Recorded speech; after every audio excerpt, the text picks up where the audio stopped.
Hi everybody, it's Kerry here at the North East Autism Society, and today I'm joined by some lovely guests from the Life Science Centre. So I've got with me Tony, Hayley and Danny. Hi guys, are you okay? Hello. Hi, good, thank you. Brilliant. The guys have just dropped on online really to come and show you some science activities that we can try at home. And this week it's going to be all themed around the moon. So what we're going to be doing is we are going to be recording a video per week, and then we're going to be showing it you once a week so that you can have a little try at home, and we'd love you to get involved in that. So we asked some of our young people, guys, some moon questions earlier on this week, because I know that's what this activity is all about. So I have a few questions about the moon for you if you would like to try and answer them. Is that okay? Yeah, that'd be great. We'd love to hear them.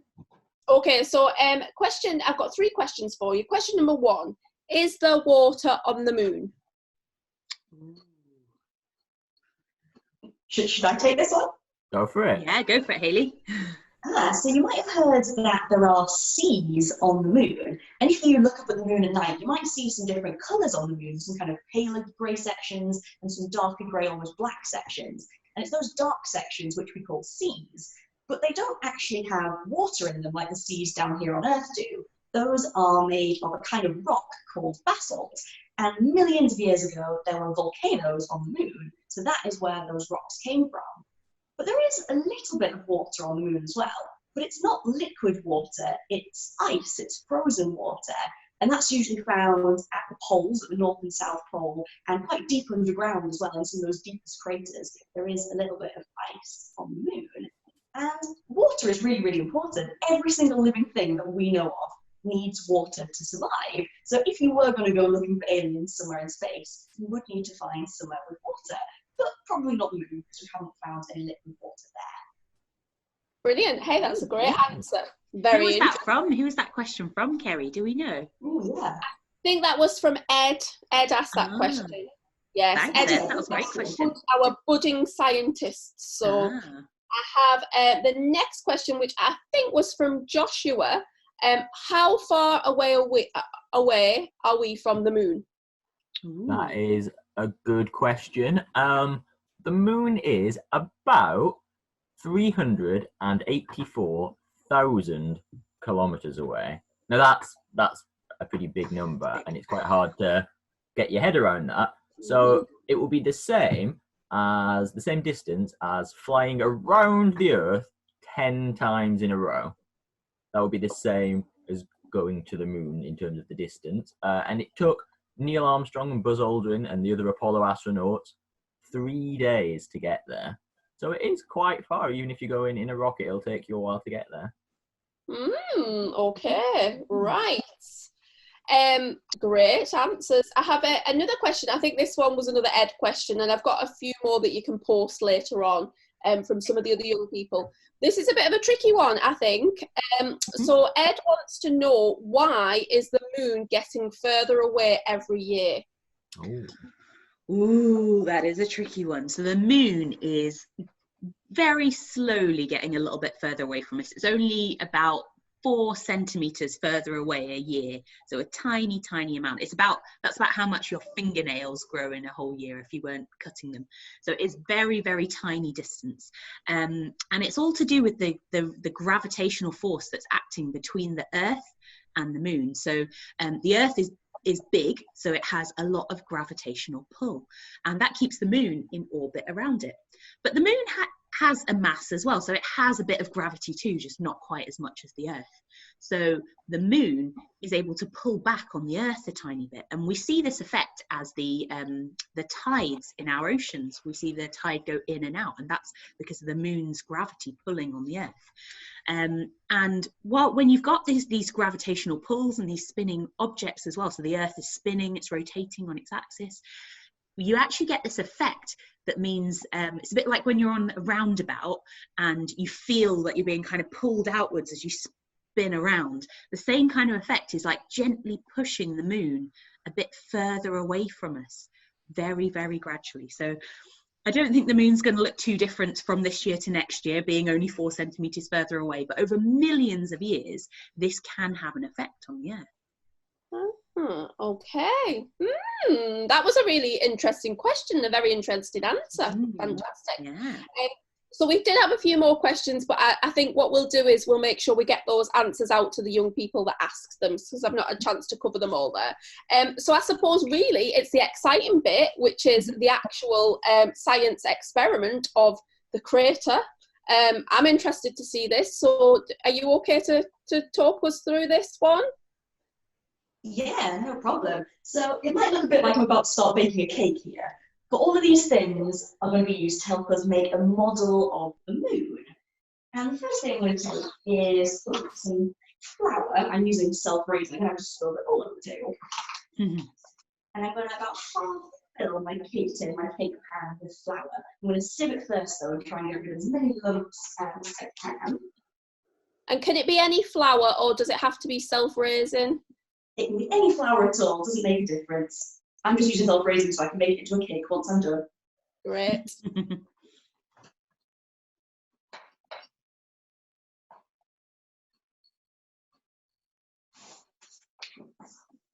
Oh, that's probably enough. And then I'm going to add a little bit of cocoa powder onto the top as well, just so you can see some different layers. Just a nice thin layer. Oh, that smells good.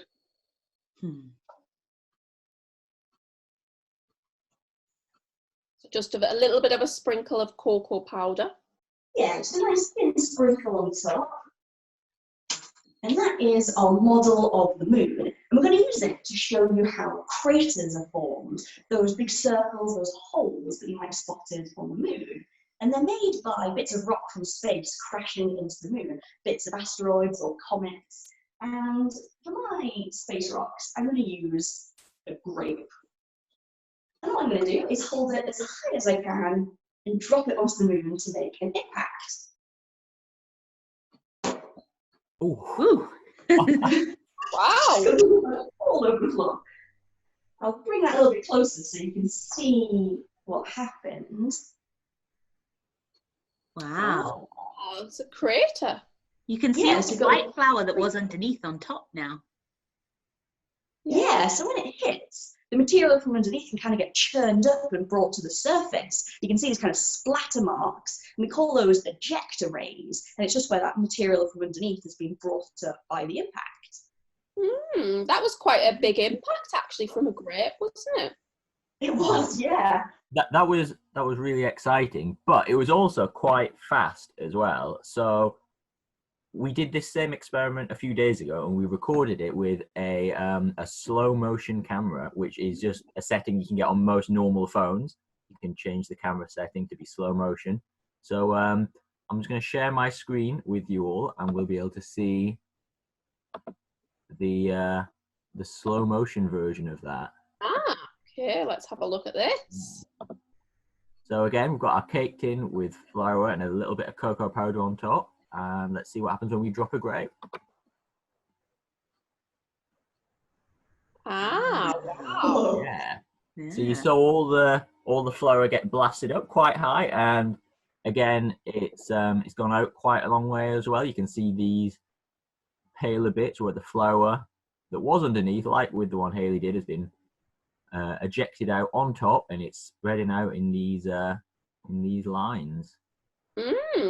That's a really good idea to use a slow motion camera. I like that idea. I bet some of our young people would like to try that as well with slow motion. Definitely, but that was dropping a grape from the top. Do all asteroids hit the moon straight on from above, Hayley? Good question. So they don't, no. Quite often those bits of rock from space will come in from an angle and hit the moon more from the side, hit it from an angle. So we could do the same thing again, but instead of dropping it from directly above, I'm going to try and throw it in from the side. See if anything different happens. This one needs a bit more aiming. Quite tricky. Nice. Oh, Nice shot. I can see this activity could get quite messy, couldn't it? Where did this one hit, Hayley? I don't know if you can see this one. So this one landed right at the very top here. So this first one, when we dropped it from above, made a nice round circular crater, whereas this time, when it came from the side, it's a lot more oval in shape. Interesting. And again, we did that same thing, a grape at an angle, and we've got another slow motion video. So same trays before. There's the first crater from when we dropped it from above, and let's throw one from an angle. See what happens. Wow, look at that. Ooh. I know a lot of young people that love doing this. Oh, definitely. It's a lot of fun. And like with the one Haley threw, we've got this crater that's much more of an oval shape. And you can see those lines of flour have gone in the direction that the grape was traveling in. So if you look at the real moon, and I've got a picture of the moon here, I've zoomed in on the bottom of it, and you can see lots of craters at this part here. And if you follow where my mouse is, you can see very faintly these paler lines on the moon's surface. And these are where the material below the moon's surface have been ejected out, like with the flour in our experiment. And so you can study those craters, the shapes of them, the direction that those lines are getting blasted in, and it can help you figure out what angle the craters hit, where they came from in direction, that kind of thing. So you can use this experiment and then look at the real moon if it's a clear night and the moon's visible, and you can maybe start to figure out some of these things for yourself. Wow. This week's a good time to look because we've got a full moon on Wednesday this week. So and it'll be still fairly big, even if it's not completely full, the days either side as well. So it's a good chance to look for some of the craters. I think some of our young people should have a look at that and maybe take some photographs and send them in to us. That'd be interesting. Ooh, that'd be lovely. We'd love to see them. I'd like to see them. Yeah. So that was I liked that experiment a lot, and I think a lot of our young people are going to enjoy that too.